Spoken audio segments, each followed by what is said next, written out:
Hello, नमस्ते नमस्ते सबैजनालाई। म आज लाइभ आएको छु। मलाई आफ्नो साथीहरूसँग केही कुरा सेयर गर्न मन लाग्यो। म आज पहिलोचोटि लाइभ आउँदैछु। मैले नयाँ काम सुरुवात गरेको छु। म आफूलाई इन्ट्रोड्युस गराउन खोज्छु आज। म चाहिँ कल्पना शाह। म चाहिँ मेरो ब्याकग्राउन्ड चाहिँ मैले एनेस्थेसिया टेक्नोलोजी गरेर अहिले विगत 15 वर्षदेखि काम गर्दैछु टिचिङ हस्पिटलमा। तर अब यो कामसँग म खुसी नै छु, तर पार्ट टाइम गर्न पाए हुन्थ्यो भन्ने खालको मेरो इच्छा थियो। त्यसलाई चाहिँ आज मैले नयाँ प्लेटफर्म पाएको छु।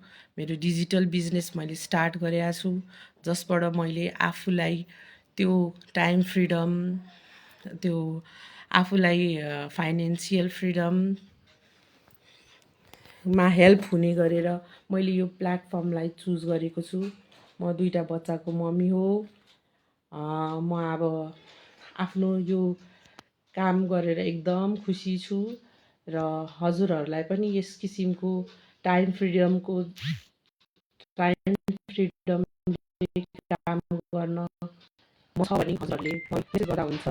हजुरहरू पनि घरमा बसेर एनी टाइम कुनै पनि समय काम गर्न सक्नुहुन्छ, जसले गर्दा हामीलाई सेल्फ सेटिस्फ्याक्सन दिन्छ, हामीलाई खुसी हुन्छ होइन। हामीले केही गरिरहेछौँ, हामीले आफ्नो समयलाई युटिलाइज गरिरहेछौँ भन्ने खालको हाम्रो सन्तुष्टि एउटा प्रथम एउटा सन्तुष्टि नै भन्छ नि, त्यही नै महत्त्वपूर्ण हुन्छ भन्ने जस्तो लाग्छ भने हजुरहरूले मलाई मेसेज गर्न सक्नुहुन्छ। हजुरहरूलाई म यसको लागि हेल्प गर्न सक्छु। मेरो वेबसाइट हो www.kalpavijay.com।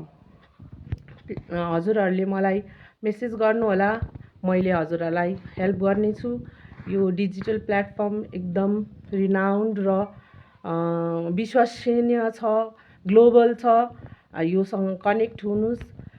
म जस्तै हजुरहरूले पनि साइड वाइज या मेन काम जसरी आफूलाई सजिलो हुन्छ त्यसरी आफूलाई गर्न सक्नुहुन्छ, कनेक्ट गर्न सक्नुहुन्छ। धन्यवाद।